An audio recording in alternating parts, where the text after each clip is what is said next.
Hello friends, welcome back again. तो unit one vibration का हम यूनिट वन पढ़ रहे थे। तो पार्ट टू में हम पढ़ने जा रहे हैं क्लासिफिकेशन ऑफ वाइब्रेशन। ठीक है, मैं हूं आशीष सिंह और आप देख रहे हैं 4B इंजीनियर्स। तो चलिए शुरू करते हैं। ओके, तो सबसे पहला था क्लासिफिकेशन ऑफ वाइब्रेशन के हम जैसे मैंने इससे पहले लेक्चर्स में आपको बताया था कि हम क्या इसमें डिस्कस करने वाले हैं। ओवरऑल थ्योरी है बट काफ़ी इंपॉर्टेंट क्वेश्चंस हैं। मोस्टली इस यूनिट से ऐसे क्वेश्चंस कभी कभार पूछ देते हैं कि बताइए आप फ्री वाइब्रेशन, फोर्स वाइब्रेशन क्या होता, अनडैम्प्ड, डैम्प्ड क्या होता, लीनियर, नॉन लीनियर क्या होता। तो ये कुछ इतने टाइप के वाइब्रेशन हैं, हम वो डिस्कस करेंगे। ठीक है, तो सबसे पहले हमारा फ्री वाइब्रेशन क्या होता है। The vibration of a system because किसी सिस्टम में वाइब्रेशन होता है because of its own elastic properties. No external exciting force act in this case. Okay, a small disturbance of a system from its rest position can initiate the free vibration. This system vibrates with its own natural frequency. तो इसे हम बोलते हैं free vibration. ठीक है, I think ये इतना अच्छा लिखा है कि मुझे ज़रूरत नहीं है इंग्लिश में, हिंदी में एक्सप्लेन करने का, बट मैं फिर भी करता हूँ। ठीक है, देखो जैसे कि मैंने इससे पहले बताया था, जिस भी बॉडी में मास है और इलास्टिसिटी है तो उस बॉडी में वाइब्रेशन होगा। ठीक है, अब देखो ये हमारा एक बॉडी है। ठीक है, इसमें हल्का सा डिस्टर्ब करने से जो नेचुरल फ्रिक्वेंसी, नेचुरल वाइब्रेशन हमारे बॉडी में बनता है, दैट इज फ्री वाइब्रेशन। ठीक है, अब इसमें हम बहुत तेज से फोर्स लगा रहे हैं, तो बहुत तेज से फोर्स लगाने के कारण ड्यू टू, देखो यहाँ पे वही कह रहा था, no external exciting force act in this case. But ये जो लाइन है इसका मतलब है कि बहुत कम अमाउंट में आप हल्का फोर्स लगाओ, जिसके कारण जो बॉडी में वाइब्रेशन बनता है दैट इज नेचुरल वाइब्रेशन। ठीक है, उसे हम लोग बोलते हैं फ्री वाइब्रेशन। ठीक है, क्लियर। देखो ये लाइन लिखा है, उसके आगे ही लिखा है स्मॉल डिस्टर्बेंस। तो स्मॉल डिस्टर्बेंस के लिए हल्का तो लगाना पड़ेगा, और बहुत ज़्यादा फोर्स लगा रहे हो, जैसे कि ये है ऐसे स्टील का ये है, समझ लो आप ऐसे कर रहे हैं तो ये अब वाइब्रेट होगा, तो ये फोर्सली आप फोर्स लगा के छोड़ रहे हो, तो इसके कारण जो बन रहा है दैट इज फोर्स्ड वाइब्रेशन। तो ठीक है, फ्री और फोर्स में डेफिनेशन नोट करना है तो ये नोट कर लो। The vibration which the system execute under an external forces often a respecting type of force, the frequency of vibration is called forced vibration. Clear? Now phase difference क्या होता है। देखो phase difference की बात करें, ये हमारा अब बॉडी में फोर्स लगाया तो एक फ्रीक्वेंसी डेवलप हुआ। ठीक है, फॉर एग्जांपल इसका जो एंगल है फ्रीक्वेंसी का ये है थीटा। ठीक है, फिर थोड़ी देर बाद आप थोड़ी और तेज से फोर्स लगाए। ठीक है, तो उसका वाइब्रेशन कुछ ऐसा कुछ बना, तो इसका आ गया थीटा प्लस कुछ five, theta plus five. Five amount of ज़्यादा फोर्स ले लो, फाइव अमाउंट ऑफ ये एंगल ले लो। ठीक है, दैट आर ऑल, ये जो आपका फाई है ये आपका है phase difference. It is the angle between the two rotating vector representing simple harmonic motion of the same frequency. Suppose there are two vectors x1 and x2 having frequency omega per radian per second each. The vibration motion can be expressed as x1 is equal to a1 sin omega t, और second vector जो है हमारा x2 that is a2 sign omega T. तो है साथ में एक phase difference भी हमारा आ रहा है, क्योंकि दो अलग अलग ले रहे हो बट उसकी फ्रीक्वेंसी सेम है। ठीक है, having frequency omega H the vibrating, but आपका क्या है टू वेक्टर्स है, तो उनका जो फेस में जो डिफरेंस होगा, जो एंगल में डिफरेंस है दैट इज फेस डिफरेंस। ठीक है, where phi is known as phase difference. Now damped and undamped vibration क्या होता, if no energy is lost or dissipate in friction or other resistance during oscillation, the vibration is known as undamped vibration. If the energy is lost in this way, however, it is called damped vibration. For example, ये आपका pendulum हो गया। ठीक है, इसको आपने पुल किया, ठीक है, उसके बाद आप छोड़ोगे तो ये पेंडुलम कुछ आपका ऐसे मूव करेगा, फिर अप, फिर डाउन, अप अप डाउन करेगा। तो एयर रेजिस्टेंस में कोई भी, फॉर एग्जांपल आप वैक्यूम में कर रहे हो, वैक्यूम में जब आप करोगे तो कोई एयर रेजिस्टेंस नहीं है, तो उसके कारण कोई भी एनर्जी इसका लॉस नहीं होगी। ये ऐसा करता जाएगा, हमेशा के लिए करता रहेगा इन्फिनिटी तक, जब तक आप कोई एक्सटर्नल फोर्स नहीं लगाते हो। तो इसे हम बोलते हैं अनडैम्प्ड वाइब्रेशन। ठीक है। हम और जब फिर आप जो एयर में जब आप ये चीज़ करोगे तो ये क्या होगा, धीरे धीरे धीरे स्लो होते फिर वो रुक जाएगा। ठीक है, ड्यू टू आपका कुछ डैम्पिंग रेजिस्टेंस के कारण। फॉर एग्जांपल आपका एयर हो गया, अगर आप पानी के अंदर कर रहे हो तो वाटर हो गया। ठीक है, तो that is damped vibration. Clear? Now अब हम डिस्कस करने वाले हैं linear and non linear vibration क्या होता है। ठीक है, now if all the basic component of a vibratory system, the for example the spring, the mass and the damping, spring भी हम पढ़े, मास और जो डैम्पर है behave linearly, the resulting vibration is known as linear vibration. If, however, any of the basic component behave non-linearly, the vibration is called non-linear vibration. Clear? अब आगे हम इसके बारे में देखते हैं, थोड़ा सा अच्छे से क्लियर हो जाएगा. ठीक है. Linear vibration are governed by a linear differential equation.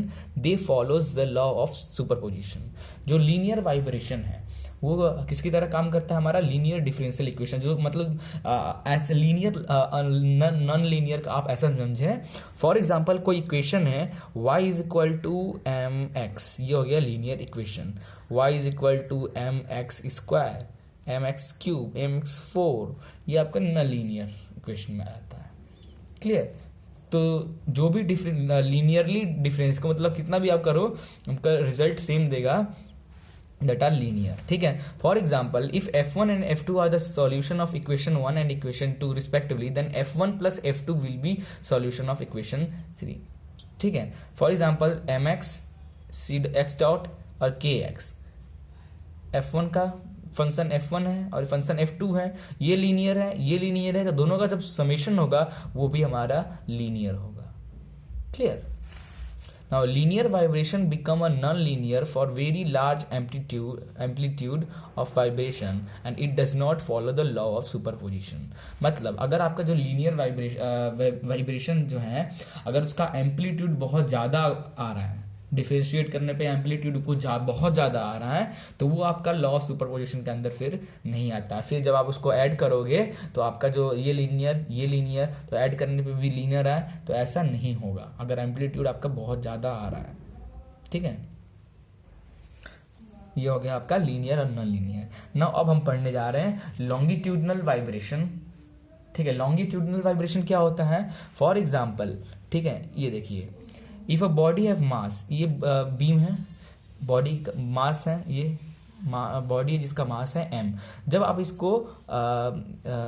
इसको मोशन करोगे तो इसका मोशन जब दोगे तो ये अप जाएगा या डाउन जाएगा, अप या डाउन, मतलब लॉन्गिट्यूडनल मोशन ये ट्रेवल कर रहा है.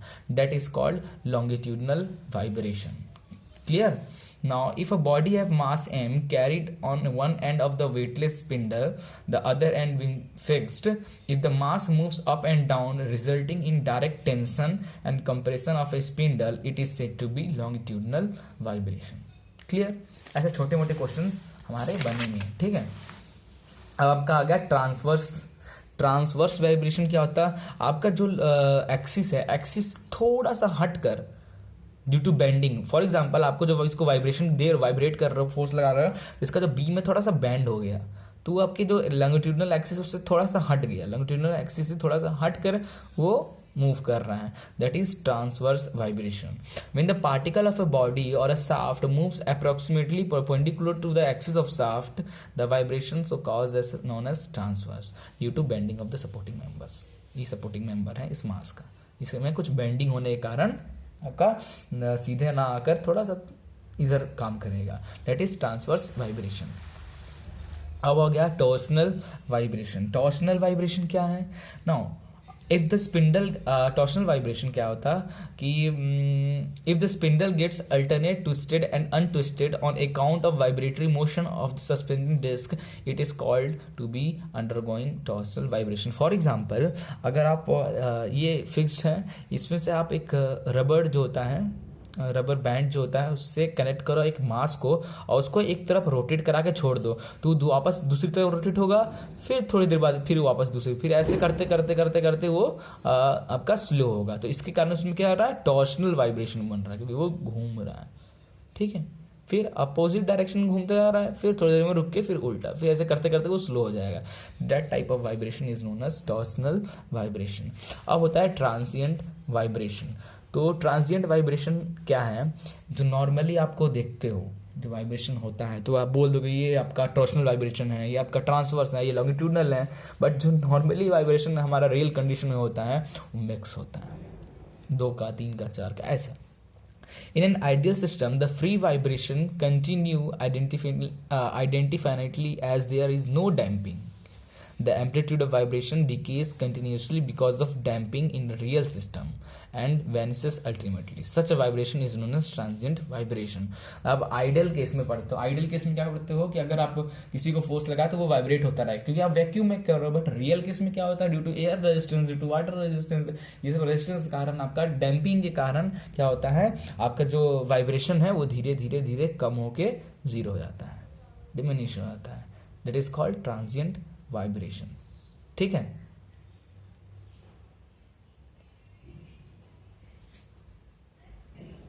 ओके एक न्यूमेरिकल सॉल्व करते हैं जल्दी से।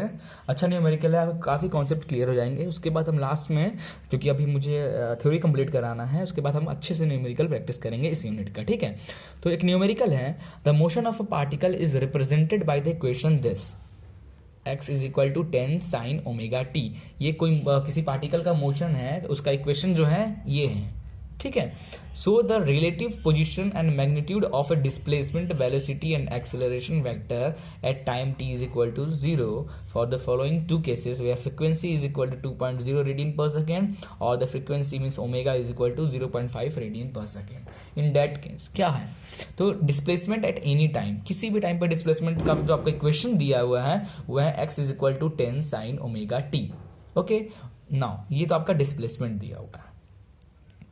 वेलोसिटी क्या हो जाएगा, इसको टी के टाइम के रिस्पेक्ट में डिफरेंशिएट कर दो एक बार, तो x डॉट क्या हो जाएगा 10 साइन ओमेगा टी हो जाएगा कॉस ओमेगा टी और फिर ओमेगा टी का ओमेगा, तो ये हो गया हमारा वेलोसिटी। तो 10 ओमेगा कॉस ओमेगा टी को क्या लिख सकते हो, sine omega T plus pi by 2 लिख सकते हैं, which is equal to equation number 2।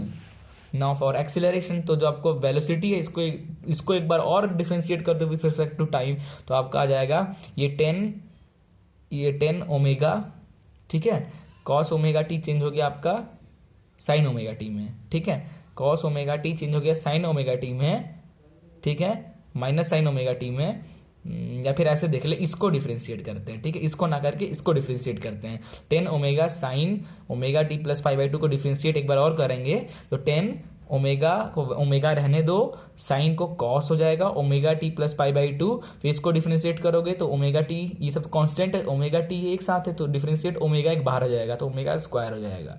Therefore 10 omega square, cos की जगह पे आप साइन ओमेगा टी प्लस पाई लिख सकते हो, 180, this is 90, this is 180, this is equation number 3। तो इक्वेशन 1 आ गया, इक्वेशन 2 आ गया, इक्वेशन 3 आ गया। आपके पास डिस्प्लेसमेंट का इक्वेशन, आपके पास वेलोसिटी का इक्वेशन है, आपके पास एक्सेलरेशन का इक्वेशन है।